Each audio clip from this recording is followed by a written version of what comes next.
Salut les sportifs, c'est Greg et je vous retrouve pour un nouvel épisode du podcast de Nakan, cette saison 3 qui continue à avancer et puis on continue à trouver des invités et puis à trouver des thématiques à discuter et bien évidemment, comme d'habitude dans ce podcast, je retrouve dans cet épisode en direct du Luxembourg dans ma petite fenêtre Skype Hermano. Salut Hermano, comment vas-tu ? Salut Greg, salut notre cher invité, je te laisserai donner le nom de notre invité, et puis salut à toutes et à tous, chères auditrices, chers auditeurs. Je vais très bien, on enregistre en fin de semaine, donc la semaine est terminée, c'est le moment de détente, et on se prépare au week-end avec les sorties longues et un certain type de foulée, mais je pense qu'on pourra en reparler aujourd'hui.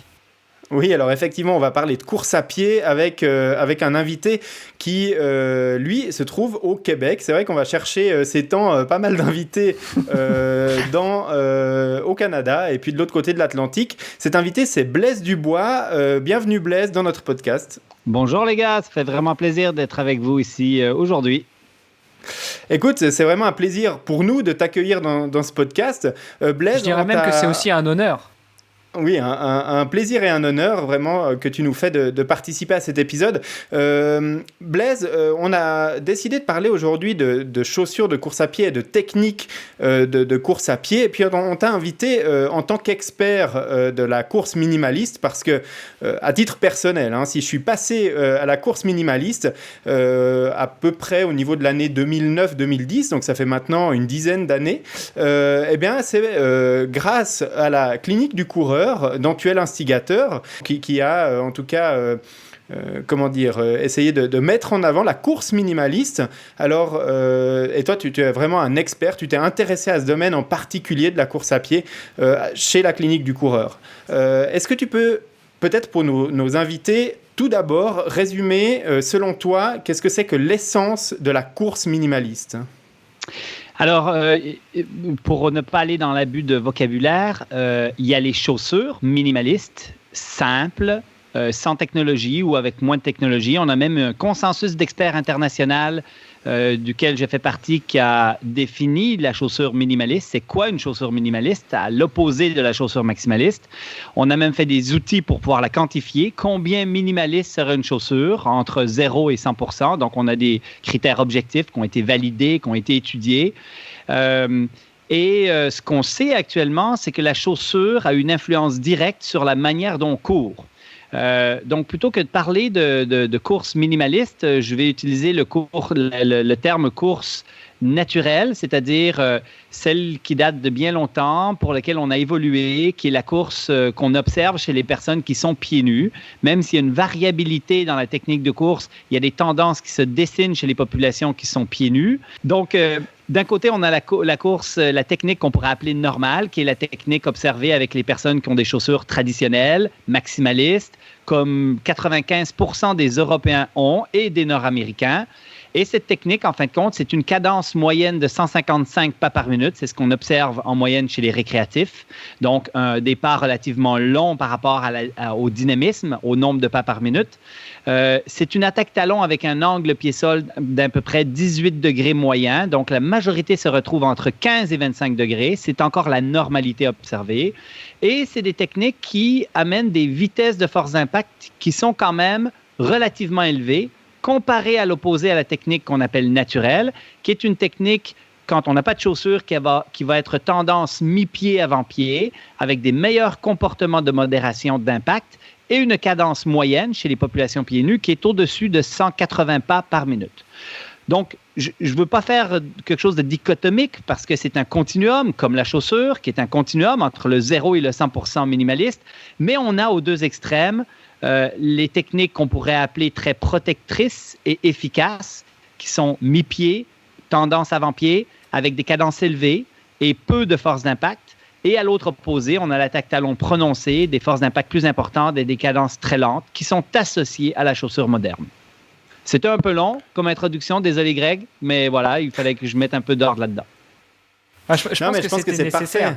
Ouais, parce que ça situe clairement la différence entre les deux techniques. Et puis, tu nous as déjà donné plein d'axes de discussion dans ce que tu as dit, Blaise, parce que maintenant, on a bien la définition de la chose et on a bien compris que la course naturelle, minimaliste, comme tu l'as décrite, eh bien, est vraiment dépendante de la chaussure qu'on va utiliser. Donc moi, j'avais envie d'aborder sous deux aspects avant que tu nous fasses ces descriptions, mais maintenant, en fait, je me rends compte que les deux se complètent et sont vraiment un ensemble unique. C'est quand est née la course minimaliste, le concept de course minimaliste ou de course naturelle. Et puis, je voulais aussi parler un petit peu de l'évolution de la chaussure de course à pied. Et puis, à partir de quand est-ce qu'on a découvert des modèles de chaussures que tu dis des chaussures modernes ou maximalistes, mais en réalité, si je comprends bien, c'est arrivé un petit peu en même temps. C'est-à-dire qu'on a arrêté de courir au naturel quand les chaussures maximalistes ou modernes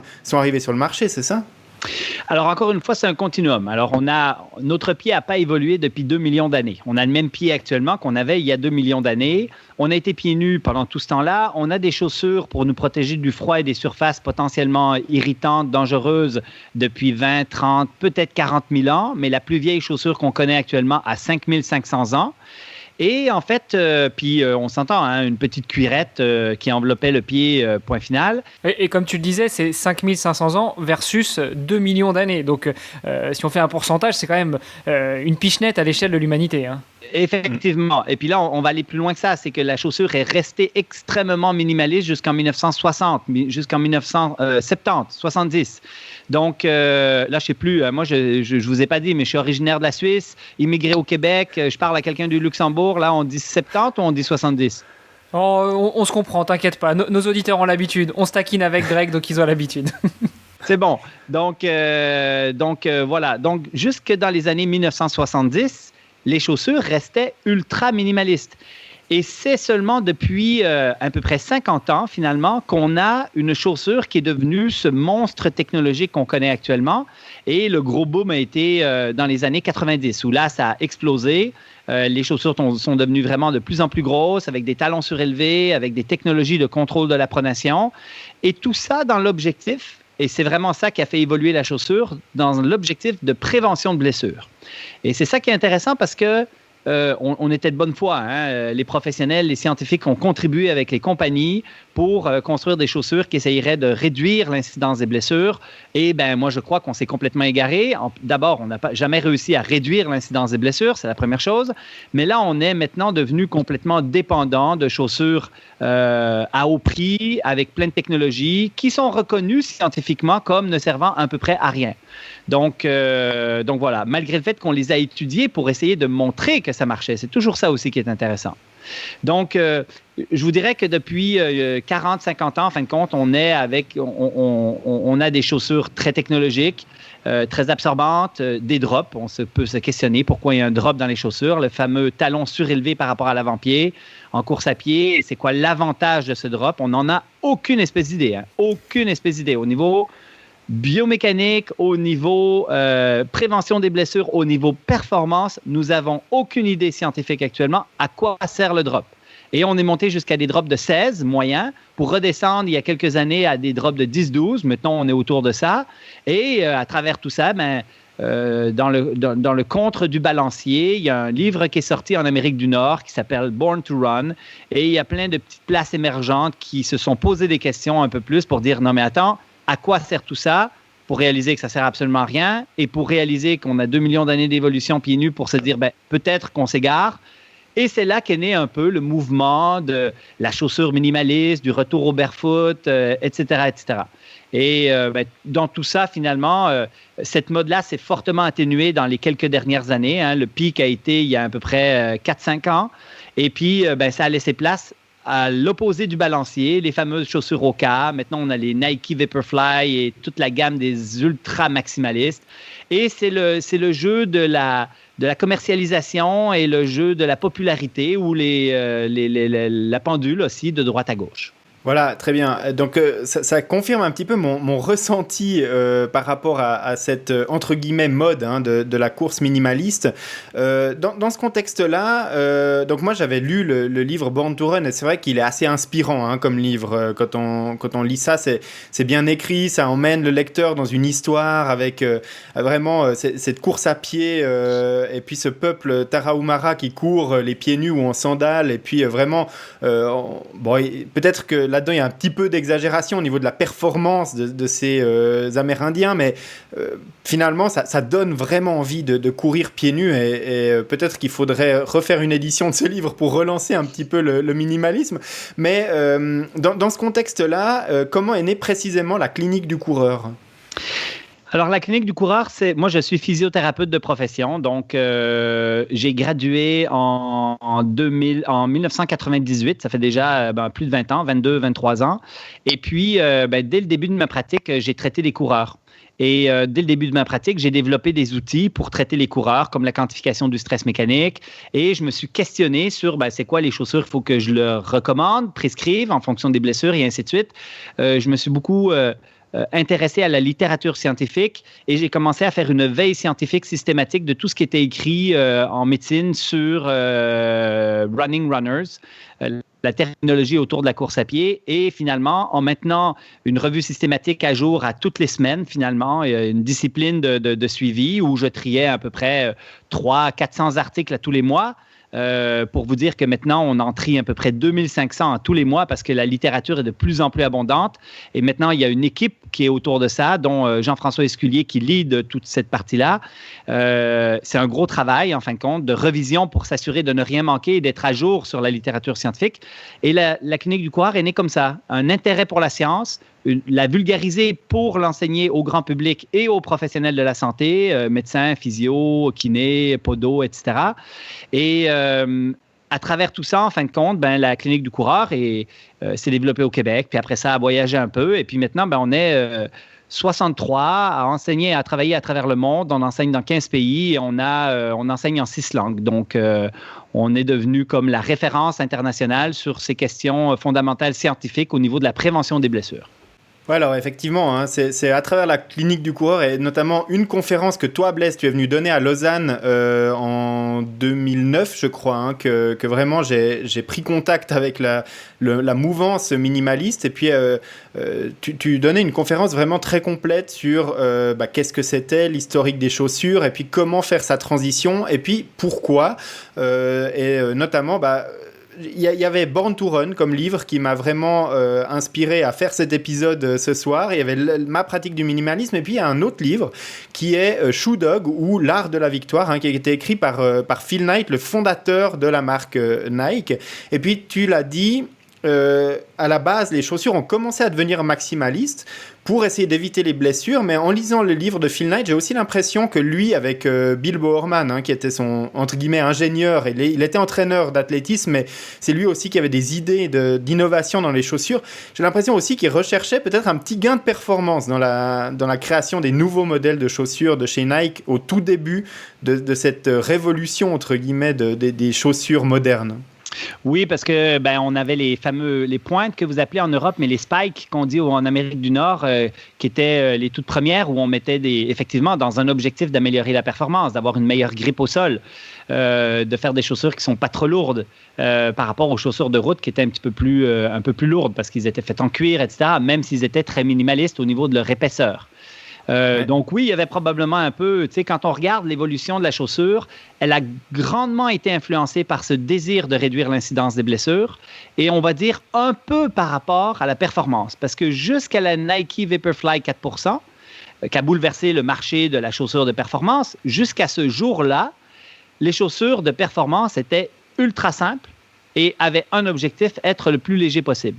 Et la problématique qu'on avait, c'est que comme l'homme moderne est fortement adapté à la chaussure moderne maximaliste, courir un marathon avec une Piranha de 100 grammes, c'était pas possible pour la majorité des gens. Donc, tout le monde faisait des marathons avec des chaussures qu'on va appeler entre deux, semi-compètes, light trainer en Amérique du Nord, et qui sont finalement des chaussures de 250 grammes, 240 grammes.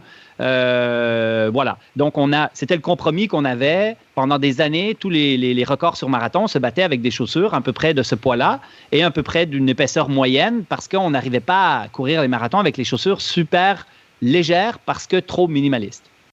Ce qui est quand même étonnant parce que tu parlais des spikes ou des pointes comme on dit effectivement en Europe, ça reste non seulement des chaussures ultra minimalistes, mais ça reste des chaussures aussi qui favorisent ce que tu appelais en début d'épisode la foulée naturelle, c'est-à-dire la foulée médio voire avant-pied. On pose pas le talon avec une paire de spikes ou de pointes et malgré tout tu nous dis que même les plus grands coureurs, même les plus grands records sur marathon ont été faits avec des chaussures entre les deux où on peut se demander quel était le type de foulée des coureurs, des recordman et des recordwoman sur cette distance-là. Est-ce qu'ils attaquaient talons? Est-ce qu'ils attaquaient médio-pied, avant-pied? Dans tous les cas, ils avaient une chaussure entre les deux et pas une chaussure purement minimaliste. Certainement. Et c'est quand même intéressant parce que j'ai travaillé quelques années avec l'équipe canadienne d'athlétisme. J'ai eu la chance de faire le tour du monde avec eux. Et j'ai un bon souvenir d'un championnat du monde de cross-country en Suisse, justement. Et je parle avec l'équipe kenyenne, en fin de compte, qui sont tous là avec des énormes godasses. Et je commence à discuter avec eux de pourquoi vous portez ces chaussures pour l'échauffement. Puis après ça, vous allez mettre vos pointes super light pour la performance, toi. Et j'ai quand même réalisé, à côtoyer des athlètes de haut niveau une bonne partie de ma vie, que les athlètes n'ont aucune espèce d'idée pourquoi ils courent avec ce qu'ils ont dans les pieds. Aucune espèce d'idée. Et ça c'est choquant pour moi parce que je me dis, mais ils n'ont aucune notion même que 100 grammes dans les pieds augmente de 1% la consommation d'oxygène. Et ce qu'on observe actuellement, et on y reviendra tout à l'heure, mais là, on commence à réaliser un petit peu plus certaines choses et les technologies sur la légèreté commencent à être de plus en plus intéressantes. On trouve des foams qui sont plus légers et qui ont un réel avantage sur la performance parce qu'on peut garder un peu d'amorti par rapport à nos habitudes, mais en ayant des chaussures beaucoup plus légères. Donc, voilà. Mais c'est impressionnant toujours de voir comment même les athlètes les plus reconnus au monde n'ont aucune espèce d'idée. En fait, ils courent. Et ils sont sponsorisés, et on leur file des chaussures et ils courent avec les chaussures qu'on leur donne, point. Et comme tout le monde fait pareil, il n'y a pas trop de désavantages de un ou l'autre. C'est ça. Et là, en fait, tu touches du doigt le dernier aspect de l'introduction massive des chaussures modernes sur le marché actuel, c'est le marketing. C'est qu'il y a une grande part d'information qui n'est pas scientifique, mais qui est de la publicité, du marketing par rapport à ces chaussures. Tu disais au début, il y avait une volonté de bien faire en mettant plus de coussinage, d'amorti dans les chaussures. Et puis, tout ça, c'était censé réduire les blessures.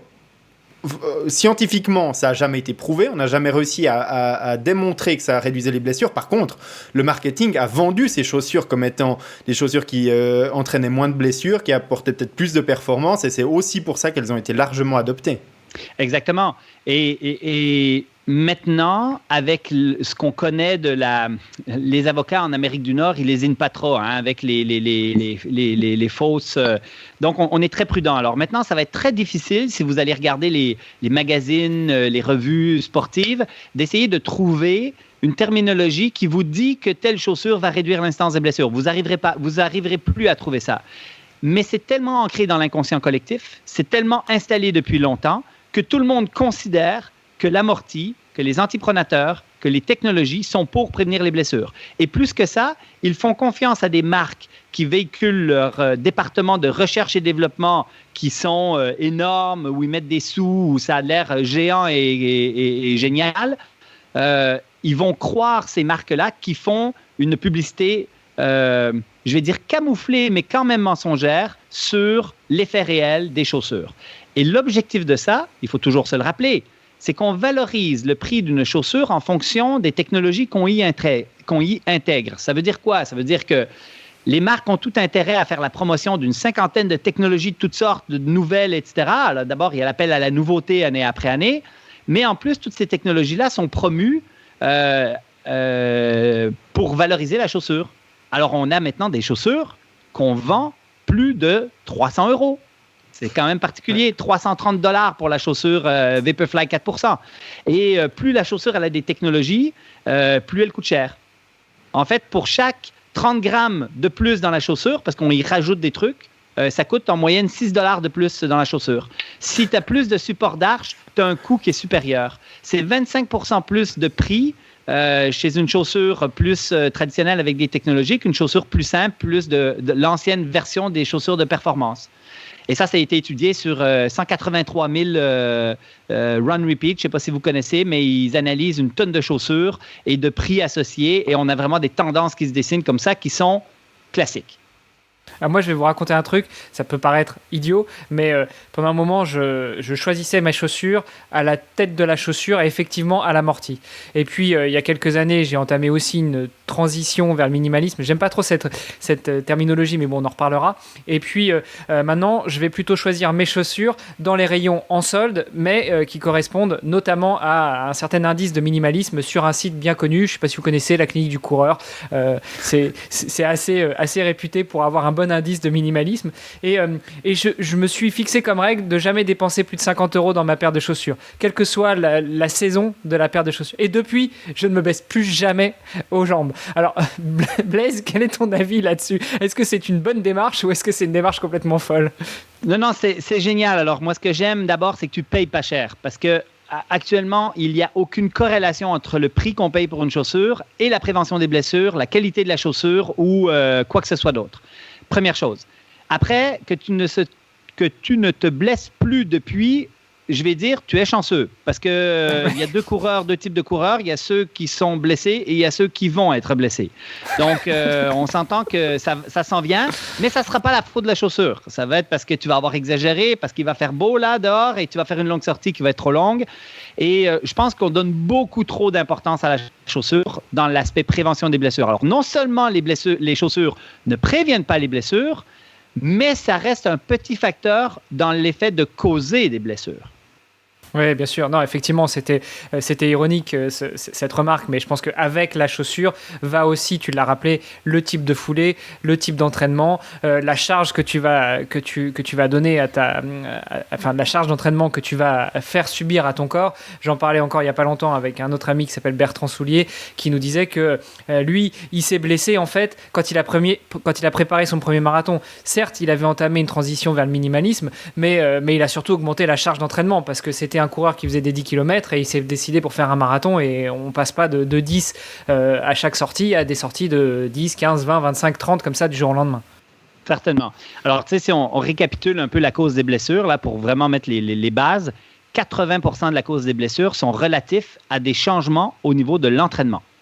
Mm-hmm. Il nous reste un petit 20% qu'on adore, hein, ce 20%-là, on l'adore. C'est les chaussures, c'est la technique. Le 80-20, on l'aime bien. Ouais. Donc, ce 20%-là, on focus beaucoup dessus. Entre autres, comme physiothérapeute, moi, mes collègues, on adore cette partie-là, biomécanique et chaussures. Et dans cette partie-là, il faut être conscient que la cause principale de l'altération de la biomécanique naturelle, c'est la chaussure moderne. Il faut être conscient de ça. C'est-à-dire que la chaussure en tant que telle, on ne sait pas dans quelle mesure elle est problématique par rapport aux blessures, mais clairement, elle modifie la foulée du patron de course. Clairement, elle ralentit la cadence, elle augmente l'attaque talon, elle augmente les vitesses de force d'impact au sol. Et c'est systématique. Quand tu regardes les populations, c'est la très grande majorité des individus. Donc, en fait, ce que tu es en train de nous dire, c'est que Kipchoge, avec son record de sub 2 heures avec les chaussures Nike, s'il avait couru pieds nus, peut-être qu'il aurait pu courir encore plus vite? Alors non, moi ce que je dis, c'est que d'abord, la chaussure Nike n'a rien à voir là-dedans. Son sub-2 est beaucoup moins impressionnant pour moi que son record du monde homologué et que son moins de 2 heures, c'est de la triche. On en reparle tout à l'heure. Ouais, effectivement, on va arriver dans quelques instants dans la partie performance de ces chaussures. Moi, je voulais juste apporter, on en a parlé en saison 2, quand on avait abordé le minimalisme dans un épisode qui avait duré plus d'1 heure. Et on l'avait dit, on remarque immédiatement l'impact qu'a la chaussure sur la foulée quand on passe d'une chaussure moderne avec un rembourrage, avec un amorti. On se met à courir pieds nus dans l'herbe, on fait 200 mètres et on se rend compte que l'attaque talon, c'est plus possible. et voilà, il n'y a pas plus facile à démontrer que la chaussure a un effet altérant sur la technique de course naturelle. Oui, alors on appelle ça... alors là, tu vas parler de courir sur l'herbe, mais idéalement, tu les fais courir sur une surface très ferme, du bitume, de l'asphalte. C'est ça qui est l'idéal parce que là, d'abord, tu peux bien voir où tu mets les pieds parce que dans l'herbe, tu ne sais jamais ce qui se cache.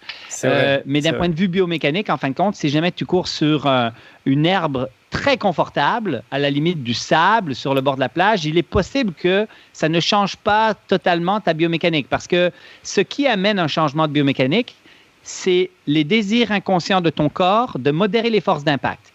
Et si tu attaques du talon sans chaussure sur le bitume, la force d'impact appliquée sur ton corps, en lien la contre-réaction du sol si tu arrives au niveau du talon et que tu n'as pas amorti ta chute, la chute de ton corps sur ton pas, c'est ça qui est problématique. Donc, le corps, lui, va développer inconsciemment des comportements de modération d'impact plus efficaces. On fait des pas plus petits. On en fait plus dans la minute pour la même vitesse. On augmente la cadence.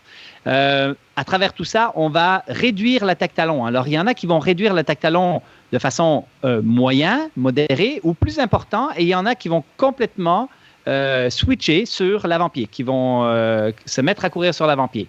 Ce qu'on ne parle jamais, mais qui existe aussi, c'est qu'on va poser le pied plus près du centre de gravité, on va plier le genou un petit peu plus, on va amortir un peu plus en musculaire, c'est-à-dire qu'il va y avoir des précontractions du mollet avant l'atterrissage quand on est pieds nus versus en chaussures. Il y a toute une mécanique, une biomécanique qui s'installe. Le corps humain, ce qui est vraiment impressionnant, c'est que quelqu'un qui n'apprend pas à courir, tu lui donnes dans toute sa carrière aucun conseil de course, mais il fait juste courir.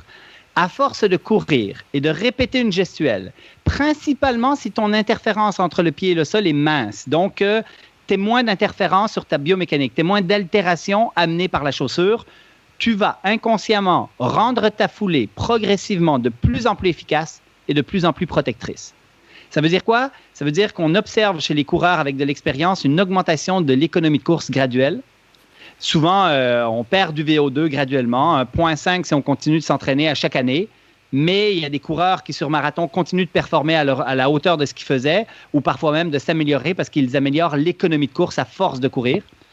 Et l'autre chose, ça c'est au niveau performance, et l'autre chose, c'est qu'à force de courir, on développe des mécaniques qui vont être plus protectrices dans un objectif de survivre dans le temps. Donc, on observe, par exemple, la cadence va augmenter avec les années de course à pied. Tu regardes des populations de seniors, de vétérans, en fin de compte, tu as des cadences moyennes chez les hommes de 175, chez les femmes de 180, et quand tu prends des populations beaucoup plus jeunes, tu as des cadences beaucoup plus lentes.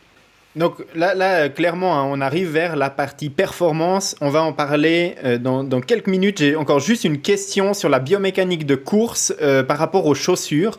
Parce que maintenant, on nous vend des technologies, comme tu l'as dit, dans les chaussures qui corrigent la pronation, la supination, etc. Est-ce que le corps humain est si mal fait qu'il faut, après 2 millions d'années d'évolution du pied, lui mettre une semelle qui penche d'un côté ou de l'autre pour corriger une attaque au sol, comme le font un grand nombre maintenant encore de vendeurs de chaussures. Tu vas faire une analyse de ta course à pied chez un vendeur de chaussures traditionnel, il va filmer ton pied, il va dire tiens, il s'affaisse à l'intérieur ou alors il tombe sur l'extérieur, et il faut une chaussure qui corrige cette aberration biomécanique. Ouais. Est-ce que c'est une réalité ? Alors, le problème, c'est qu'on est parti sur des bases qui sont fausses. Et quand tu pars sur des bases qui sont fausses, tout le chapeau de carte est monté sur quelque chose qui n'est pas très solide. La première chose qu'il faut se poser comme question, c'est est-ce qu'un pied plat, un pied pronateur, un pied qui s'affaisse vers l'intérieur en mise en charge, est-ce que c'est vraiment un problème? Est-ce que c'est une tare? Est-ce que c'est un problème biomécanique qui augmente le risque de développer des pathologies de l'appareil locomoteur? Réponse, non. Mais ça, on l'a cru pendant des années. Et moi, j'ai fait le tour du monde à enseigner ce non à des populations de professionnels qui croient encore aujourd'hui que c'est oui. Le pied plat n'est pas un problème biomécanique. C'est une particularité anatomique. C'est comme le gros nez et les oreilles décollées. On vit avec, on est né avec, c'est de la faute de nos parents et on a grandi avec, on est pleinement adapté. Et si on va plus loin sur la pronation du pied, malgré l'ensemble de toutes les études qui ont essayé de montrer que la pronation est un facteur de risque, on est incapable actuellement de dire que la pronation est un facteur de risque clair. Et c'est la même chose pour les genoux qui partent vers l'intérieur, c'est la même chose pour à peu près tout ce qui est biomécanique, je vais appeler ça micro-biomécanique, c'est-à-dire les particularités dans le plan frontal, la pronation du pied, le pied qui s'écrase vers l'intérieur, les genoux qui partent un peu vers l'intérieur. Toutes ces particularités-là ne sont pas des problèmes. Concrètement, par rapport à ce que tu viens de dire, un coureur qui ne se blesse pas avec des chaussures traditionnelles, on lui dit qu'il a une pronation ou une supination, il a toujours couru comme ça, il n'y a aucune raison qu'il change de chaussures ou qu'il change de technique de course. Alors exactement, en fait, Ça ne veut pas dire que la chaussure moderne avec ses antipronateurs ou son amorti est bon, mais on lui a vendu quelque chose auquel il est pleinement adapté, il n'a pas de problème avec. Soyons très prudents de faire un changement qui, le changement, on connaît, peut occasionner des problématiques. Donc, effectivement, tu n'es pas blessé, tu ne veux pas améliorer tes performances, change pas tes habitudes. Et si tes habitudes, c'est d'avoir une cadence relativement lente, d'attaquer du talon, d'avoir une grosse chaussure maximaliste avec des antipronateurs, ben, pourquoi pas? Après, ça ne justifie pas le mauvais choix qu'il y a eu initialement. Quand tu es rentré dans la boutique, on t'a fait croire que ça te prenait cette chaussure-là parce que tu étais gros, parce que tu faisais de la pronation, parce que tu étais un coureur lent. Et à cause de ça, tu avais besoin de la super grosse Asics Nimbus Cumulus, je ne sais pas trop. Et c'est là, en fin de compte, qu'il y a le problème. Si on commençait par donner des chaussures beaucoup plus simples, on va appeler ça minimaliste, même si le mot n'est plus trop à la mode, mais plus simple, plutôt que des chaussures technologiques à haute valeur monétaire, c'est-à-dire qui coûtent cher, ben, probablement que sur un horizon de 10-15 ans, on habituerait les gens à avoir des chaussures plus simples et on aurait peut-être moins d'altération de la biomécanique et peut-être même moins de blessures sur du long terme. Dans la lignée de la question que posait Greg, est-ce que les corrections de ces fameuses tares ou de ces fameux problèmes qu'on peut avoir au niveau biomécanique avec des semelles orthopédiques sont aussi discutables selon toi? Alors, je parle des semelles orthopédiques dans le cadre d'activité physique, pas forcément de semelles orthopédiques qu'on va mettre au quotidien. Oui, alors certainement. Alors, c'est exactement la même chose. Tu as parlé de tare, mais je suis obligé de te corriger pour parler de particularité, parce que c'est pas une tare, justement, c'est pas un problème. J'emploie ce mot-là exprès pour intensifier la chose. C'est bien. Donc, effectivement, les particularités dont je parlais tout à l'heure, qui sont le fameux pied plat ou le pied pronateur, peuvent être corrigées par la chaussure, c'est ce qu'on a cru, parce qu'en plus, la chaussure ne corrige pas la pronation, mais ça, c'est une autre question, mais aussi par les semelles orthopédiques, les orthèses plantaires en Amérique du Nord.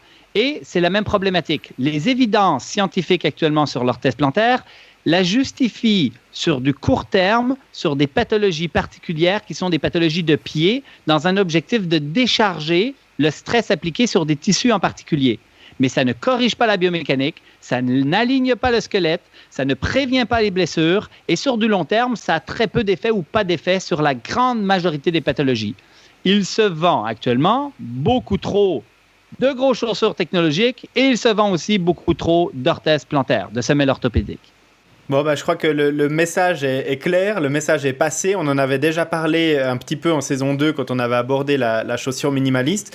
Et puis maintenant, on va parler un petit peu de performance parce que c'est peut-être finalement ce qui nous intéresse le plus. En tout cas, moi, quand je fais un choix de chaussures, j'ai en arrière-pensée, bien évidemment, le fait de ne pas forcément prendre une chaussure avec laquelle je vais me blesser, mais aussi avec laquelle je vais pouvoir courir vite parce que je fais de la compétition et notamment en triathlon. Et c'est quelque chose qui m'intéresse. Et quand j'avais participé au séminaire de la clinique du coureur en 2009, eh bien, c'est aussi un des aspects qui m'avait intéressé. Alors d'une part parce que j'avais des blessures, mais parce que je commençais la course à pied et que bien évidemment, quand on augmente la charge, tu l'as dit, forcément, on se retrouve avec des petits bobos si on va trop vite. C'était mon cas, mais aussi parce que j'avais l'impression que j'avais une marge de progression en course à pied. Je me suis dit que le minimaliste, la chaussure minimaliste pouvait être un axe intéressant à développer. Donc j'ai couru mon premier marathon avec une chaussure maximaliste et puis une année après, j'avais commencé à transiter. J'ai couru un semi-marathon avec des chaussures minimalistes et puis ensuite, pendant plusieurs années, j'ai couru jusqu'à la distance marathon, que ce soit un marathon de course à pied ou alors le marathon sur Ironman avec des chaussures minimalistes. Et tout ça m'a montré finalement que j'avais des performances qui n'ont pas explosé par rapport à ça. Donc, est-ce que, de manière scientifique, maintenant, on a une évidence? Est-ce que faire une transition vers le minimalisme permet une augmentation de la performance? Tu disais qu'avec 100 grammes de moins au pied, on gagne 1% de consommation d'oxygène, mais est-ce que vraiment on le gagne et on le constate, ou alors est-ce qu'on le perd ailleurs, ou alors est-ce qu'il y a des équilibres qui se font? Comment est-ce que ça se passe?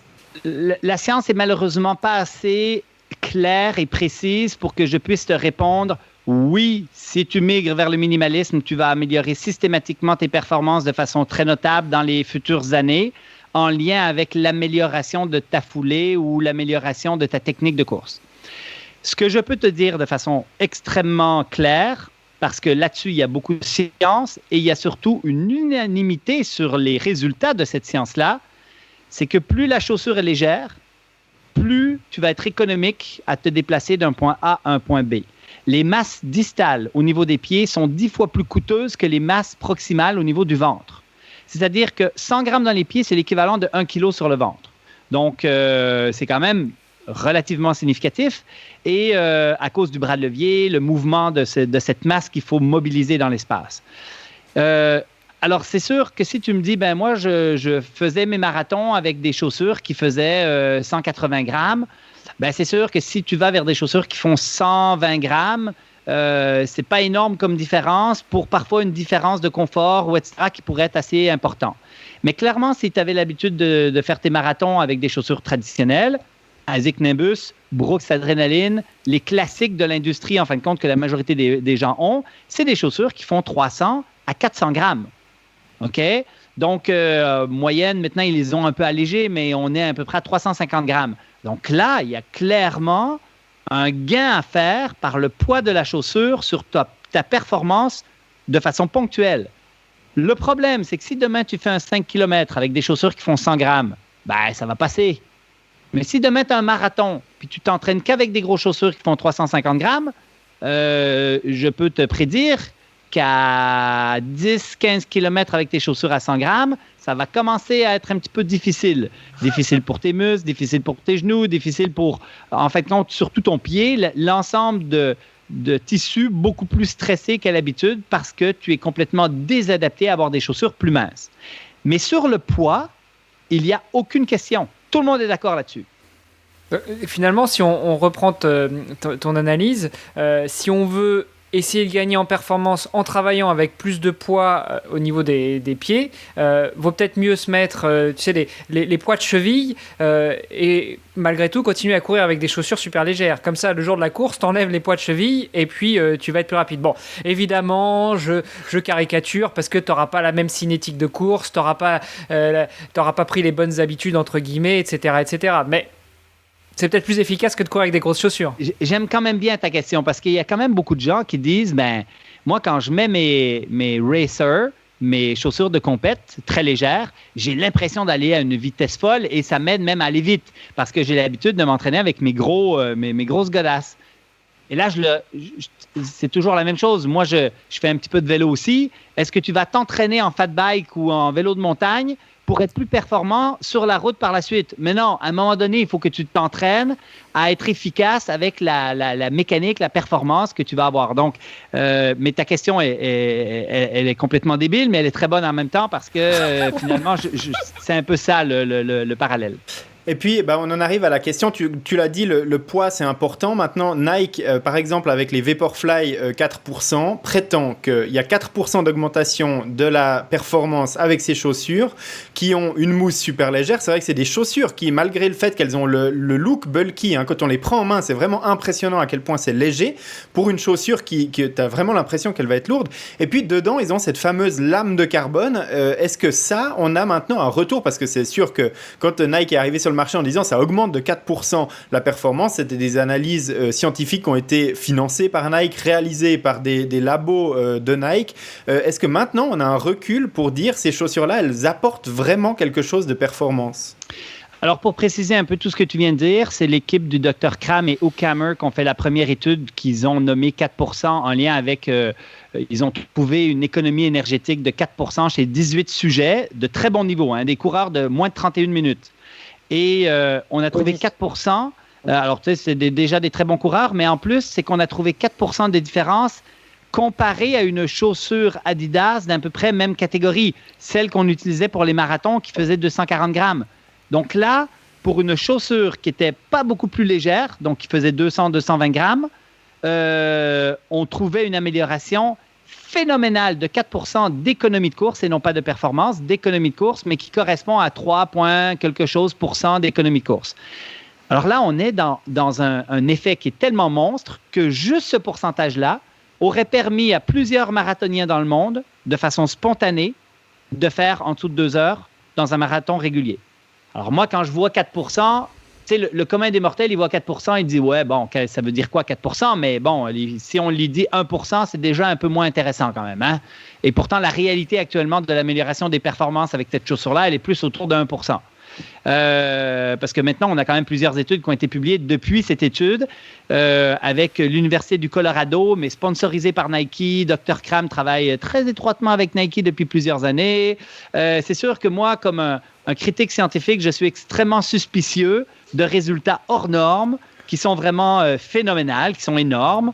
Et en fin de compte, bien évidemment, c'est une revue publiée dans une revue par les pairs. Donc, on est dans un vrai article scientifique, mais avec des chiffres qui ne tiennent pas la route d'un point de vue théorique. Alors là, on dit, on va regarder qu'est-ce qui se passe sur le terrain. Et Kipchoge a quand même s'est entraîné pendant 2 ans avec cette chaussure-là pour essayer de battre son record du monde sur marathon. Ça y a pris 2 ans pour rebattre son record du monde sur marathon. Et quand il l'a battu, dans des conditions qui étaient, disons-les, très bonnes, il a réussi à les battre par 1%, à peine plus. Et ça y a pris 2 ans. Oui, puis rappelons que Kipchoge, c'est quand même pas le coureur du dimanche, quoi. Quand même, mais c'est toujours ça le problème. C'est que là, tu engages le meilleur pour porter tes chaussures. Il y a des chances qu'à un moment donné, il rebatte son propre record du monde, hein, peu importe ce qu'il a dans les pieds. Et moi, ce que j'aime beaucoup, c'est que l'année où il n'arrive pas à battre son record du monde, mais qu'il a ses super chaussures, à 15 secondes en arrière, tu as Adola avec des Adidas. Alors là, tu dis, OK, attends, si on avait enlevé 4% à Adola aurait fait cette journée-là en dessous de 2 heures. Et là, tu dis, non, mais ça ne marche pas. C'est pas possible. Il y a quelque chose qui ne fonctionne pas, qui ne se transfère pas sur le terrain. Alors, soit ils arrivent avec des chiffres qui ne sont pas vrais, mais c'est une étude bien faite, avec une méthodologie acceptable, publiée dans une revue par les pairs.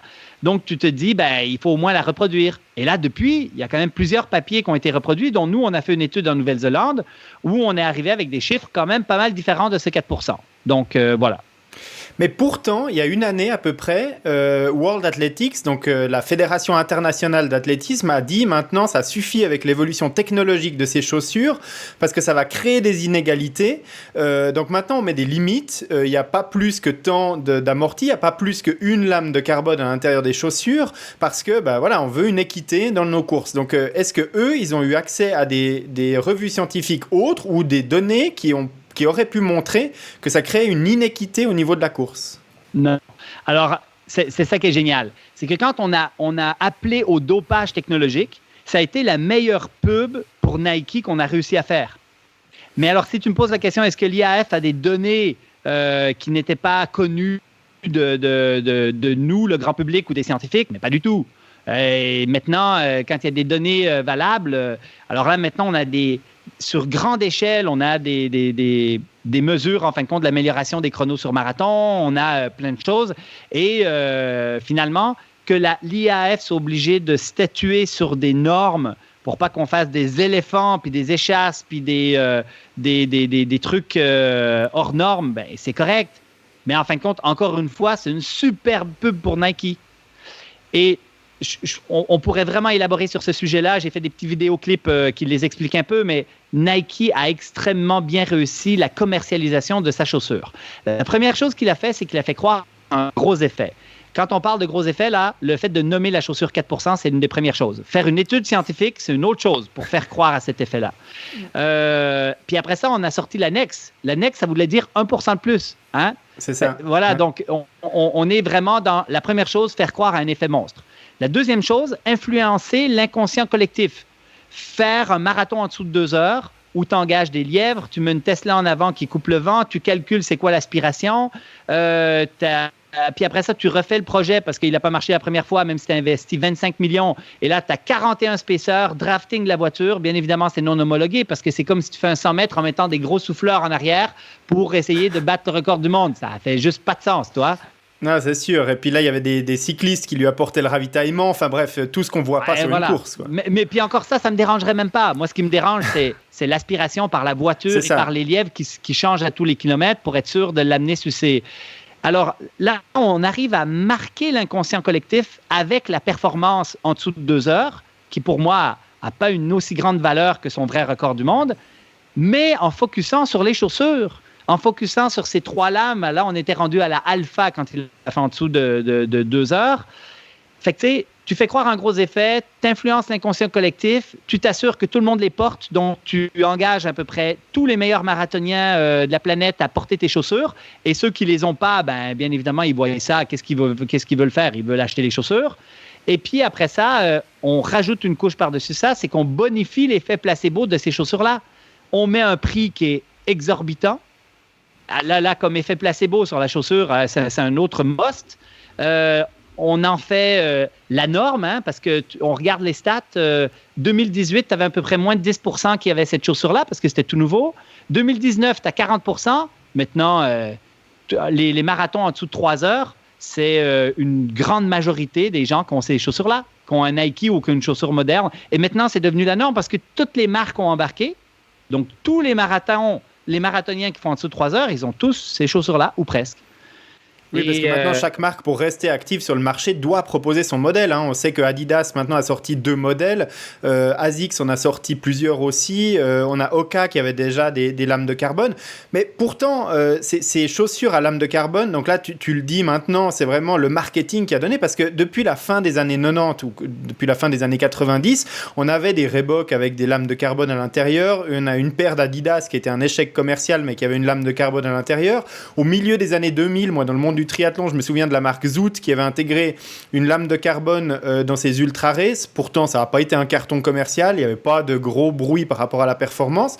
Donc, est-ce que cette lame, c'est juste un argument marketing et puis, comme tu le disais avant, une technologie en plus dans la chaussure pour la rendre plus chère?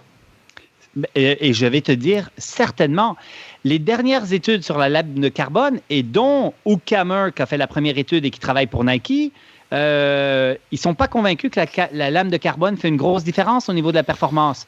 Eux, ils disent que c'est le foam qui fait toute la différence avec tous les petits secrets qu'on a mis dans la chaussure. Finalement, la chaussure, elle ne fait pas une grande différence et la lame de carbone, c'est probablement minimal. Et les chaussures de piste, on avait des chaussures sans lame de carbone qui étaient en plastique tellement rigidifié que finalement, c'était pas si loin de la lame de carbone. C'était le même effet, oui. Exact. Et tu sais, moi, c'est toujours ça aussi. Quand on parle d'influencer l'inconscient collectif, on a eu l'impression que les records ont explosé à cause de cette chaussure-là. Mais quand tu regardes les records sur le 10 000 mètres, les records sur le 5 000 mètres, les records se battent année après année, comme tous les records. Et là, dans les dernières années, en plus, on a eu plus de temps pour s'entraîner. Et moi, je pense qu'il y a des athlètes actuellement qui sont plus en forme qu'ils n'ont jamais été en forme. Et on a des nouvelles vedettes qui sortent et qui qui font des chronos. Des vedettes comme Cheptegei, que vous connaissez certainement, qui a le record du monde sur 10 000 et 5 000 maintenant. Mais voilà, il a battu le record, c'est quand même intéressant. Bekele, en 2004, sur la piste, avait fait 12,37. Lui, il vient de faire 12,35. Il a battu le record de 2 secondes, ce qui est très bien. Et là, on met tout sur la fameuse Dragonfly, qui est la nouvelle Nike Spike pour la piste. Mais Bekele n'avait pas ça. La question, c'est est-ce que vraiment Bekele était tellement plus fort que Cheptegei que finalement, c'est pour ça qu'il avait seulement fait ce chrono-là. Mais non, c'est parce que les records sont faits pour se battre. Tu regardes les records sur, par exemple, 10 000, c'est Haile Gebrselassie dans les années 95 qui l'a vraiment descendu. Et depuis, mais c'est stable. 2004-2005, c'est les 2 records de Bekele. Il n'y a pas eu de record depuis ce temps-là. C'est normal qu'à un moment donné, on leur batte. Ça n'a rien à voir avec la chaussure, mais rien à voir. Et là, c'est vraiment le focus actuel. Oui, puis il n'y a pas, suivant les années, il n'y a pas que la chaussure qui évolue. Il y a aussi toutes les techniques d'entraînement, de récupération qui vont avec. Et donc, qui peuvent expliquer aussi pourquoi est-ce qu'on bat régulièrement des records. Oui, et puis il y a le jus d'orange aussi. Il y a plein d'autres choses. Non, mais c'est vrai.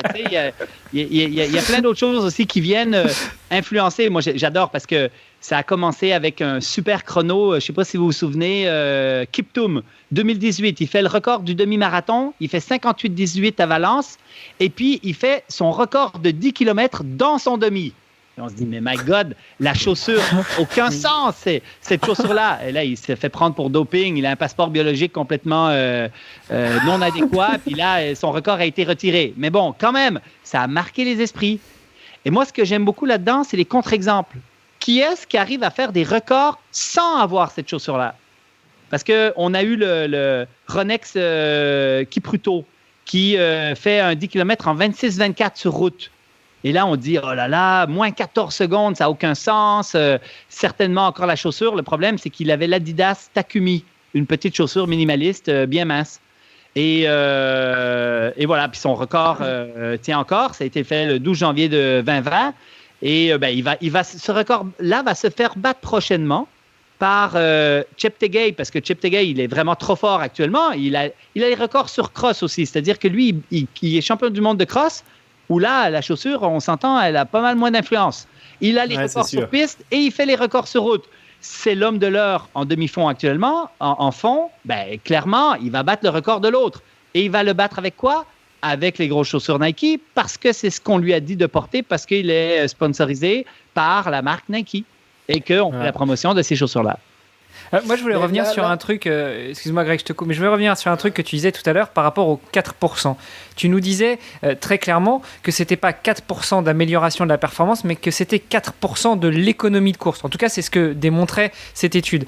Je voulais revenir là-dessus, je voudrais que tu nous précises en fait quelle est la relation entre cette économie, ce pourcentage d'économie de course qui est gagné et un pourcentage potentiel de gain sur la performance? Est-ce qu'il y a une relation entre ces deux données et si oui, comment est-ce qu'on peut la définir? Parce que finalement, si on trouve une chaussure qui nous fait gagner 20% d'économie de course, est-ce que ça veut dire qu'on va être 20% plus efficace ou plus rapide ou plus fort ou plus beau ou plus jeune? J'en sais rien. Ouais, je comprends ta question. Alors, une bonne étude là-dessus, c'est en 2016, c'est Huckhammer encore, où ils ont fait une corrélation directe entre l'économie de course et la performance. Donc, pour un athlète donné, si tu arrives à le rendre plus économique, tu améliores ses performances. Il y a une corrélation quand même directe. La seule chose, c'est que ce n'est pas le même pourcentage. Donc, l'équivalent de 4% d'économie de course améliore la performance d'à peu près 3%. Allons-y grossièrement, c'est à peu près ça. Mais oui, pour le même individu, on voit une corrélation directe. Donc oui, si j'arrive à te mettre une chaussure dans les pieds qui amène une économie de course notable, je crois que je vais améliorer tes performances. Mais quand il trouve 4% d'amélioration de l'économie de course dans la première étude, mais qu'on voit une amélioration des performances qui n'existe pas ou qui est individuelle, ou par Kipchoge qui est seulement tardive, là, tu peux te dire, c'est probablement le 4% qui n'est pas bon. C'est pas parce que lui, il ne le transfère pas en amélioration de performance, c'est parce que 4%, c'est surévalué. Après, c'est sûr qu'en marathon, c'est un peu plus compliqué parce qu'il faut que faut que tu tombes bien la journée J. Il faut que tu aies des bonnes conditions, il n'y ait pas de vent, que tu aies des lièvres à un bon moment. Voilà, il ne fait pas trop chaud. C'est tous ces critères-là qui viennent influencer un peu. Mais tout de même, il y a une corrélation normalement directe entre économie de course, performance pour un même individu. Et pour un même style de course, tu veux dire, parce que la même chaussure qui va générer le même type de course va te générer une économie de course, peut-être parce qu'elle est plus légère, ou peut-être parce qu'elle fend mieux l'air, ou peut-être parce que... Mais qu'en tout cas, ça ne va pas modifier ta biomécanique de course. On va noter un gain de performance. Si par contre on passe du tout au tout, je schématise, j'exagère, mais si on passe d'une maximaliste à une minimaliste, évidemment qu'une économie de performance, une économie de course va te faire gagner en performance. Je ne sais pas si c'est très clair ce que je veux dire. Oui, mais il y a 2 points que tu amènes. La première, c'est le poids a un lien direct. On l'a dit, c'est clair, il n'y a aucun scientifique qui dit le contraire. Il y a unanimité sur la question. Après ça, l'autre question, c'est dans quelle mesure une chaussure moins interférente, plus minimaliste, pourrait t'amener dans une technique de course plus efficace, plus économique, par changement de la biomécanique. Tu attaques moins fort du talon, tu as moins de phase de freinage, tu as moins de force d'impact, tu as une cadence qui augmente. Est-ce que ces paramètres-là pourraient t'amener à mieux performer? Et c'est là où je disais tout à l'heure, là, on ne peut pas se prononcer de façon extrêmement claire. Il y a un flou qui persiste, même s'il y a des tendances qui se dessinent. Si tu as moins de phase de freinage, de force horizontale, et qu'on observe beaucoup chez les attaqueurs talons qui ont des grandes cadences, qui overstride, qui viennent porter le pied loin en avant du centre de gravité, si ces personnes-là réduisent ces phases de freinage, on suppose qu'ils vont améliorer leur performance. Mais ce n'est pas de la science très, très solide, mais il y a une tendance quand même dans ce sens-là. Mais c'est parfait d'arriver là parce que moi je voulais te dire Blaise, ça fait malheureusement j'ai pas pu le démontrer parce que je devais courir un Ironman l'été passé, malheureusement avec la crise sanitaire qu'on connaît il n'a pas eu lieu et là je voulais vraiment faire cette expérience parce que dans mon cas, alors c'est du triathlon, c'est pas du marathon où on part au début de sa course à pied où on est frais, mais par contre personnellement, et des entraînements que j'ai fait au cours des 3 dernières années, mon dernier Ironman remonte maintenant à un peu plus de 4 ans, donc j'ai eu le temps de préparer le suivant.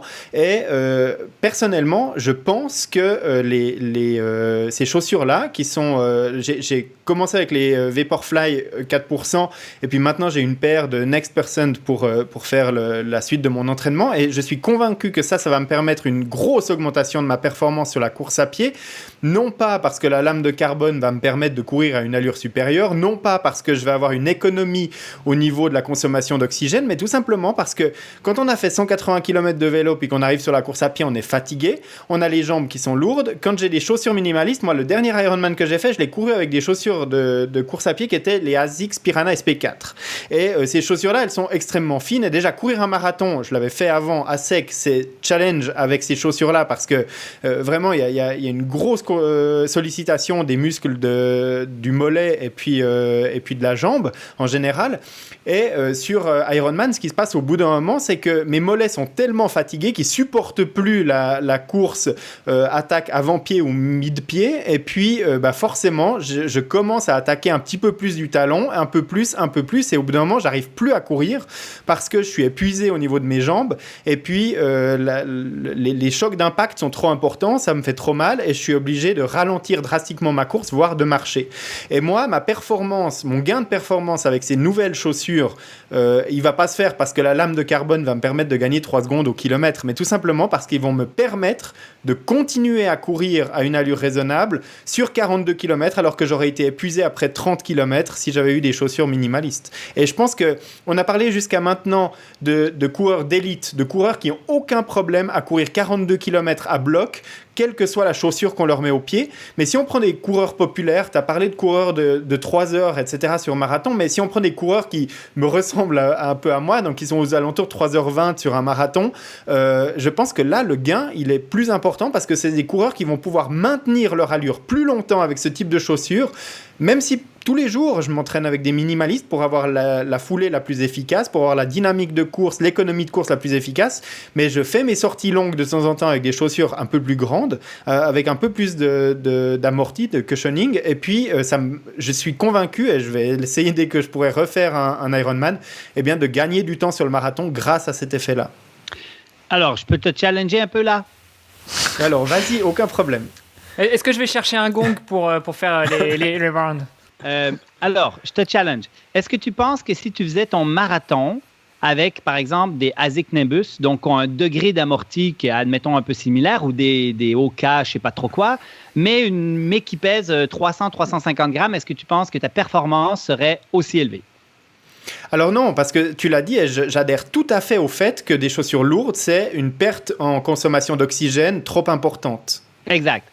Donc, le point clé ici, et c'est vraiment la force de la chaussure Nike Vaporfly et la Next et l'ensemble des nouvelles gammes de chaussures qui sont sorties sur le marché, c'est qu'ils ont réussi à faire une chaussure qui est protectrice au niveau de l'amorti à l'équivalent des chaussures traditionnelles que la majorité des gens portent pendant l'entraînement, leur longue sortie et ainsi de suite, mais avec une légèreté. La Next, on descend à 180 grammes. Donc là, ça commence à être vraiment intéressant. Vraiment intéressant. Et c'est ça le gros avantage de cette chaussure-là. En fait, je pense aussi que pour les marathoniens, et là, dans les contre-exemples, on a les contre-exemples sur 5-10 km où les gars qui aient cette chaussure-là ou qui aient une chaussure plus minimaliste, ça change, je pense, à peu près rien du tout.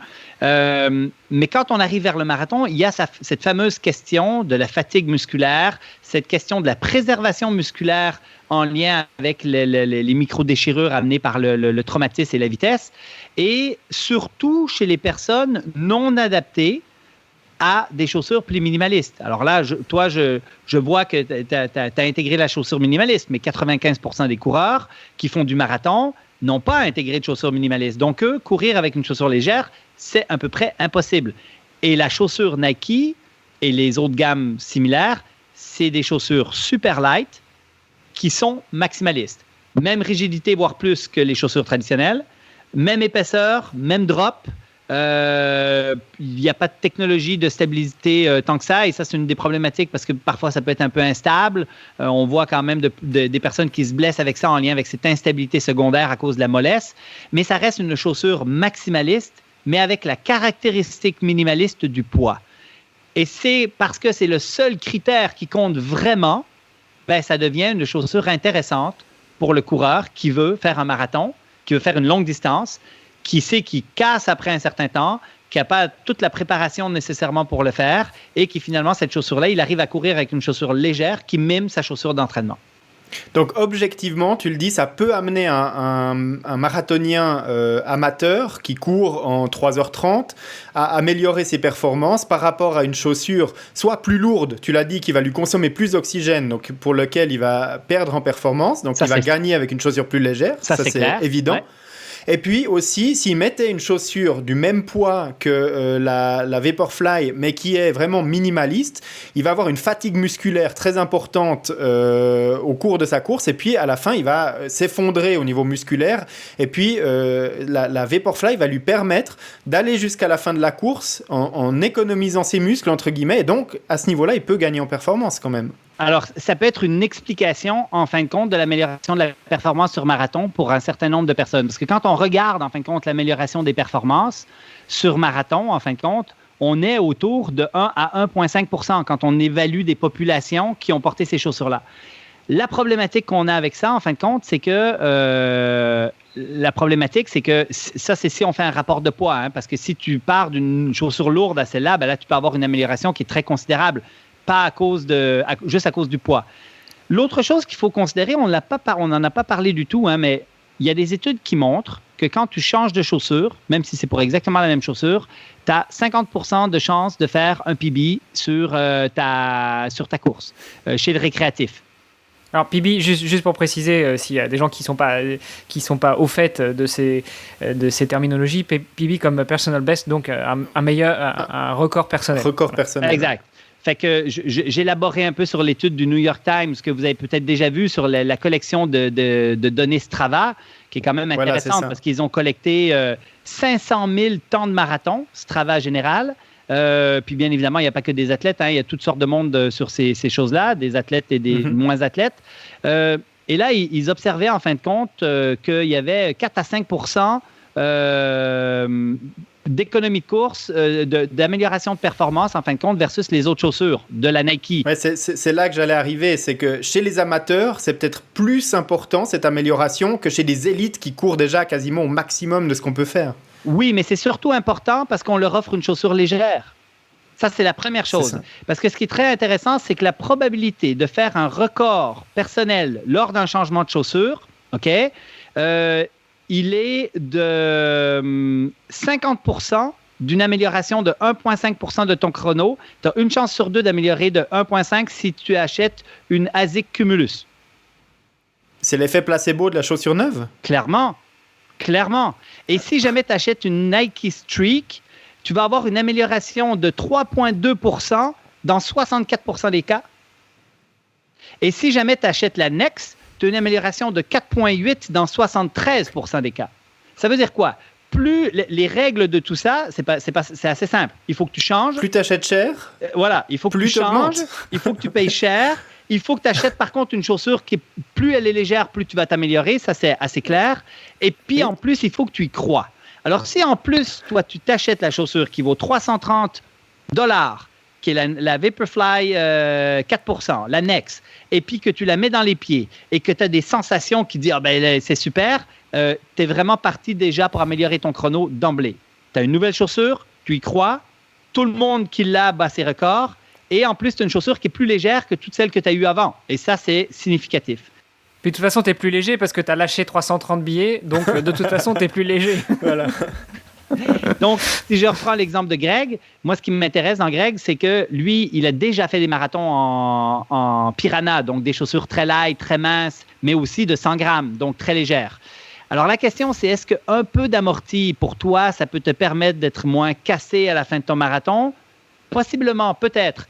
Est-ce que tu n'es pas encore assez pleinement adapté à ta chaussure minimaliste pour pouvoir optimiser ta performance dans la chaussure minimaliste? Peut-être aussi, parce que c'est toujours ça la question. C'est que l'avantage de la nouvelle gamme des chaussures amortissantes, c'est qu'elles te permettent de faire quelque chose auquel tu n'es pas adapté parce que tes autres chaussures ressemblent à cette chaussure-là.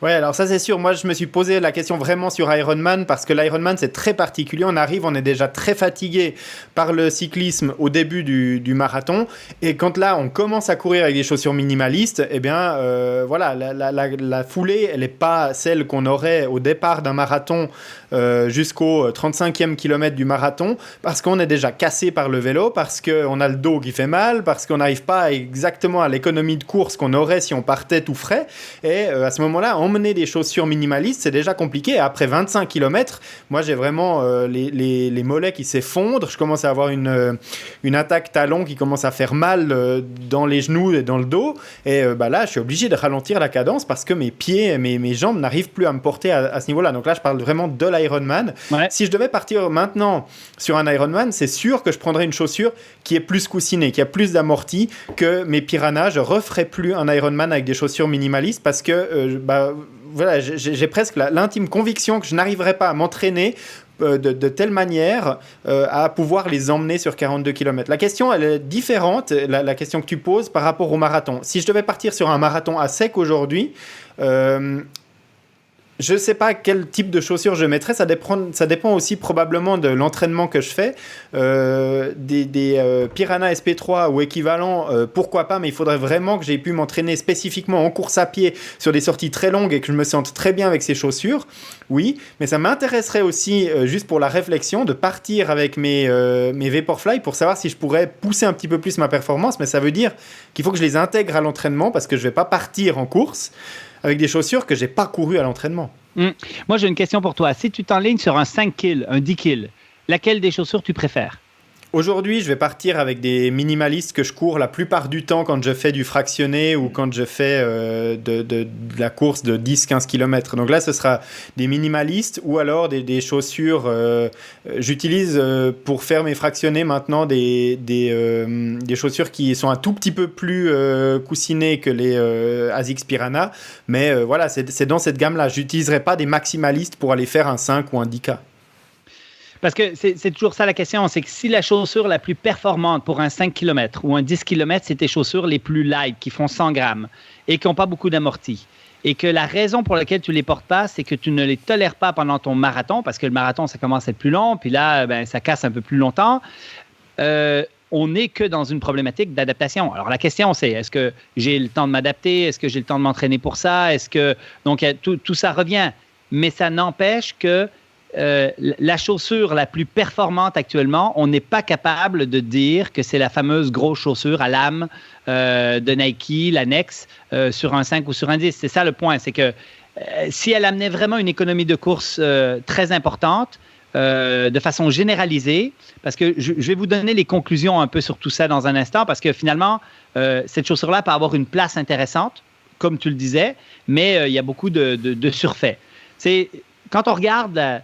La science nous montre qu'il y a une très grande variabilité interindividuelle. On a fait une étude en Nouvelle-Zélande avec une collègue chercheuse. En fait, ce qu'on avait, c'était 3 chaussures. D'abord, les chaussures traditionnelles des personnes. On avait la Saucony Endorphin Racer 2, qui est la même gamme un peu que ce que tu nous parles, Greg, depuis tout à l'heure. Et on avait la Nike Vaporfly 4%. Alors, on les a tous peinturés en noir pour pas que les sujets les voient, parce qu'il y a toujours un effet placebo qui est existant. Mais il semble qu'ils n'étaient pas encore trop au courant de ces chaussures-là. Donc, on a eu... notre étude était quand même pas trop biaisée par l'effet placebo. Et ce qu'on a constaté, en fin de compte, c'est qu'au niveau de l'économie de course, la Nike Vaporfly était l'équivalente de la Saucony Endorphin. Au niveau statistique, c'était à peu près pareil. Par contre, ils performaient quand même un peu plus en Nike, mais ils avaient plus d'inconfort en Saucony. Il faut savoir qu'eux avaient l'habitude d'avoir des chaussures traditionnelles à peu près de 300 grammes. Donc, probablement que la Nike, encore une fois, était plus proche de leurs habitudes et qu'à cause de ça, ils étaient plus confortables et ils performaient un peu plus. Ce qui était intéressant, c'est que là-dedans, on avait une très grande variabilité interindividuelle. Et c'est vrai pour toutes les études qu'on a faites. Il y en a qui, en mettant la Nike Vaporfly, ont une détérioration de leur performance. Il y en a un dans notre groupe plus 3% moins 3% d'économie de course. Donc, il se détériorait de 3%. Donc, tu ne veux pas être celui du 3% si tu portes cette chaussure-là. Donc, dans un monde idéal, les gens devraient se tester avec différentes chaussures et voir si la chaussure est vraiment plus économique ou pas. Et il y avait seulement 29% des gens qui étaient et plus rapides et plus économiques avec la Nike Vaporfly. Ça veut dire quoi? Ça veut dire que ce n'est pas nécessairement tout le monde qui répond favorablement à ces chaussures-là. Même si la tendance, la moyenne de tout le groupe, nous amenait vers quelque chose de positif. Parce que dans le groupe, il y en a qui s'amélioraient de façon très importante avec cette chaussure-là. Donc, il semble y avoir une individualisation qui est essentielle. L'autre chose aussi, c'est que, moi, vous savez, un peu le combat, il n'est pas sur le minimalisme ou le maximaliste, il est sur... On nous a bourré de conneries pendant plusieurs années avec les technologies, avec plein de trucs, et on continue de le faire et on mord à l'hameçon bien comme il faut. C'est clair pour moi que les Nike Vaporfly 4% ne réduisent pas votre économie de course de 4%, ni la performance de 3% chez la majorité des gens pour une chaussure de poids équivalent. Donc, des mesures beaucoup trop importantes. L'avantage de cette chaussure, c'est d'abord son poids. Le 180 grammes avec la Next actuellement. Puis si on regarde l'avantage moyen, c'est à peu près 1% chez les marathoniens d'amélioration de la performance quand on regarde ça de façon large sur le terrain, pas en laboratoire. L'autre chose qui est intriguant, mais on attend un peu plus d'études là-dessus, c'est que peut-être que les attaqueurs talons répondraient mieux que les attaqueurs avant-pied. Il y a des hypothèses qui sont formulées là-dessus. Donc, encore une fois, une individualisation en fonction de la technique de course. L'autre chose aussi, c'est que si on est pleinement adapté à des grosses chaussures pour l'entraînement, c'est là que ça a un réel intérêt, comme on l'a mentionné tout à l'heure, parce qu'il y a moins de différence dans la transition, on va pouvoir plus s'adapter. Mais c'est donc vrai, non pas pour performer plus, c'est pour tenir le coup plus longtemps. Donc, plus vrai sur marathon que sur 10 km. Et si par contre, on est vraiment pleinement adapté au minimalisme, il est peu probable que cette chaussure-là vous aide à améliorer vos performances. L'idéal, vous allez dans un lab, vous testez différents types de chaussures avec l'embout d'oxygène, vous savez laquelle est vraiment plus économique, et puis bingo, voilà. Donc ça, c'est vraiment idéal comme conclusion parce que voilà, on a vraiment les tenants et aboutissants d'une étude scientifique qui a été faite par rapport à ces chaussures et c'est intéressant parce que ce que tu dis finalement, c'est ce qu'on répète épisode après épisode par rapport aux chaussures forcément, mais par rapport à tout l'entraînement, c'est tester différentes possibilités et combinaisons et choisissez ce qui vous convient à vous et pas ce qui convient aux voisins. C'est aussi bien vrai pour les plans d'entraînement dont on parlait dans des épisodes, c'est vrai pour le choix de sa discipline ou de sa compétition et c'est vrai aussi pour les chaussures. Donc voilà, c'est finalement toujours un petit peu la même chose, c'est faites des tests et puis choisissez ce qui vous convient. Ouais, et c'est vrai aussi pour l'alimentation et surtout, pour compléter, ne changez pas d'habitude le jour de course. Si vous voulez changer la méthode de course, si vous changez la méthode d'alimentation, si vous voulez changer, la méthode de récupération, ok, faites-le, mais adaptez-vous au fur et à mesure de vos entraînements. C'est aussi à ça que sert l'entraînement et pas une semaine avant une compétition ou même le jour de compétition. C'est complètement aberrant. Ça, aberrant. C'est un risque avec une chaussure qu'on paye 300 € ou plus. C'est peut-être qu'on veut l'économiser, l'utiliser que pour ces compétitions parce qu'elle coûte très cher et qu'elle se détruit très vite. Tu l'as dit, la mousse est extrêmement légère, performante, mais par contre, elle se dégrade très très vite et on peut se dire, voilà, avec ça, je vais pouvoir courir 3-4 compétitions dans l'année avec vraiment le potentiel maximal de la chaussure, mais je l'utilise que sur la course. Si on s'entraîne avec d'autres chaussures et qu'on porte ça sur la course, on a un risque de se blesser et de moins bien performer. J'ajouterais à tout ça, en fin de compte, qu'on manque encore un petit peu de recul par rapport aux blessures et à la dépendance créée sur ces chaussures-là. C'est-à-dire que au niveau des blessures, on a quelqu'un, par exemple, comme Kenenisa Bekele, par exemple, qui dit « Ouais, moi, je ne peux pas trop les porter parce que je suis vulnérable un peu plus aux blessures. » Et il sent que, finalement, la chaussure ne lui convient pas. Mais moi, je pense qu'avec la grosseur de la chaussure, la mollesse de la chaussure, en fin de compte, il y a certains individus qui vont avoir quelques problèmes particuliers. Et moi, j'en vois cliniquement, étant physiothérapeute, qui me contactent, qui m'écrivent pour dire « Ouais, depuis que je porte ces chaussures-là, j'ai beaucoup plus de problématiques du tibial postérieur, etc. etc. » Donc, c'est quelque chose sur lequel on manque un peu de recul, mais qui existe. Donc, il va falloir même y aller graduellement dans la transition quand même vers ces chaussures-là, qui sont un peu plus molles.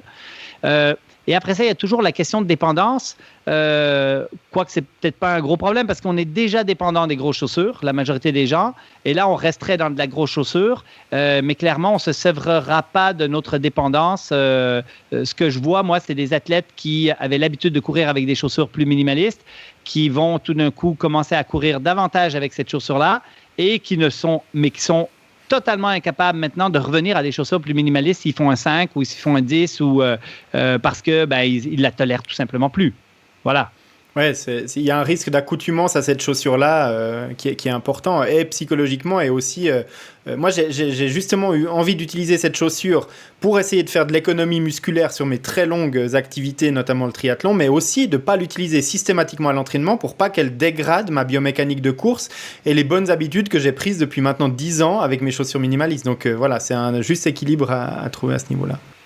Bon, je pense que ça fait une jolie conclusion. Hermano, il essayait de faire aussi une conclusion, mais il avait le micro coupé, c'était un petit peu plus compliqué. Exactement. Non, je voudrais juste rajouter une petite chose, et j'ai pas la prétention de dire que ce serait une conclusion, mais je disais tout à l'heure que j'aimais pas trop le terme opérer une transition vers le minimalisme. Parce que finalement, quand on regarde, et je suis papa de 4 enfants, le dernier a 8 mois, donc je vois comment il fait quand il commence à marcher, et finalement, naturellement, et tu l'as dit, ça s'appelle la foulée naturelle, on marche ou on court plutôt médio, voire avant-pied. Et on ne talonne pas quand on marche et encore moins quand on court, quand on apprend ces gestes, quand on apprend à marcher, quand on apprend à courir. Donc pourquoi est-ce que après 10, 15, 20, 25, 30 ans, 40 ans d'accoutumance à des chaussures maximalistes ou à des chaussures avec plus d'amorti, on va opérer une transition? Non, finalement, on va peut-être plutôt opérer un retour aux sources. Qu'est-ce que vous en pensez? Alors oui, certainement. En fait, là, tu nommes les enfants, c'est vraiment c'est particulier parce que, en fait, on constate chez les enfants qu'assez rapidement, ils attaquent du talon parce qu'on leur met des chaussures dans les pieds. On constate qu'il y a un retard de développement moteur optimal, un retard de la marche quand ils portent des chaussures très tôt en âge. Même le pied ne se développe pas optimalement à cause des chaussures modernes. Donc, s'il y a une population pour laquelle il faudrait qu'on les laisse tranquilles et que vraiment on essaye de les laisser pieds nus le plus longtemps possible et que quand ils ont des chaussures, ils aient des chaussures ultra minimalistes, c'est bien les enfants. Et vous voyez, en fin de compte, la question, c'est à partir de quand on n'est plus un enfant? Si tous les experts s'entendent pour dire que tous les enfants devraient être pieds nus et minimalistes le plus possible, parce que là-dessus, encore une fois, il y a consensus. Il n'y a pas d'experts, de scientifiques, de professionnels de la santé connaissants qui vont dire que les enfants ont besoin d'avoir des supports d'arche, des petites bottines rigides et ainsi de suite. Ça n'existe plus. Ou sinon, c'est que ces professionnels-là sont complètement, mais pas à jour de la littérature et des bonnes pratiques. Donc, on s'entend tout le monde pour dire ça. La question, c'est à partir de quand on a besoin de toutes ces technologies, d'amorti, d'un drop, etc. Et on constate finalement que c'est le marché qui nous impose un peu ce changement graduel. Moi, j'ai 4 enfants, je suis grand-père d'une petite fille et en fin de compte, ma grande 14 ans maintenant, je ne choisis plus trop les chaussures qu'elle porte, bien évidemment, mais dans la transition, en fin de compte, c'est le marché qui va lui proposer des choses, qui va s'assurer qu'elles deviennent normales et, on va dire, normales maximalistes. Ce qui ne devrait pas être la normalité, on a bien compris au travers de la discussion qu'on a eue ce soir. Moi, je pense que l'épisode était assez complet par rapport à mon feeling et à ce que j'ai pu expérimenter au cours des 10 dernières années en course à pied. Blaise, tu as conforté une grande partie de ce que j'avais déjà imaginé par rapport à la chaussure, de ce que je me suis conçu comme idée de la chaussure et de la performance qu'on peut en espérer. Tu l'as dit, on résume, le poids est le facteur vraiment très important au niveau de la performance. Et puis le reste, c'est de l'habitude de course. Mais il n'est pas prouvé que de mettre une lame de carbone dans une chaussure, qu'une chaussure qu'on va acheter 300 ou 400 euros va nous faire courir plus vite qu'une chaussure de 50 euros. Et ça va peut-être rétablir un petit peu la foi en la course à pied. Et puis à celui qui n'a pas le budget de s'acheter une chaussure à 400 euros, oui, il peut réaliser une performance aussi bonne que celui qui a des chaussures à 400 balles. Alors, il faudrait faire une belle étude parce qu'il en existe un peu de ce type-là où on donne une chaussure qui vaut 50 euros à quelqu'un en lui disant c'est la super nouvelle technologie qui va te faire courir plus vite et regardez ce que ça fait sur la performance. Parce qu'on a fait des études vraiment intéressantes sur ce même sujet-là où on donne exactement la même chaussure à la personne. La personne ne voit pas la chaussure, elle est à l'aveugle. Et en fin de compte, on lui dit d'un côté que c'est une chaussure qui vaut 50 $, de l'autre côté 150 $ avec des nouvelles technologies qui va augmenter le niveau de confort et ainsi de suite. Et sur exactement la même chaussure, les perceptions de confort et de stabilité sont augmentées quand on bonifie la chaussure avec tout ça. Une étude de Chan qui est sortie en 2020. On pourrait faire le même protocole pour la performance. Je suis convaincu que si on donne une chaussure à un groupe d'individus en disant c'est une super chaussure qui est faite pour aller plus vite, les personnes sur la piste vont aller plus vite. Il y a également une recherche, pas du tout dans le même domaine, mais qui disait que des personnes malades avaient l'impression de se soigner mieux et plus vite avec le même médicament si on lui disait qu'il coûtait 200 € ou alors 5 €. C'est exactement la même chose. C'est vraiment... l'esprit humain est quand même facilement influençable. La puissance du marketing. Exactement. Les gars, c'était vraiment cool, hein?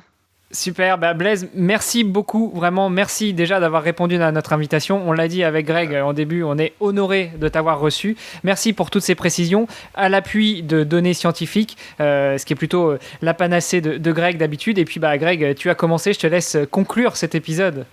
Bah oui, peut-être juste avant de terminer cet épisode, Blaise, tu peux nous rappeler où on peut te retrouver pour tes activités sur Internet et puis trouver des bons conseils sur le choix de ces chaussures.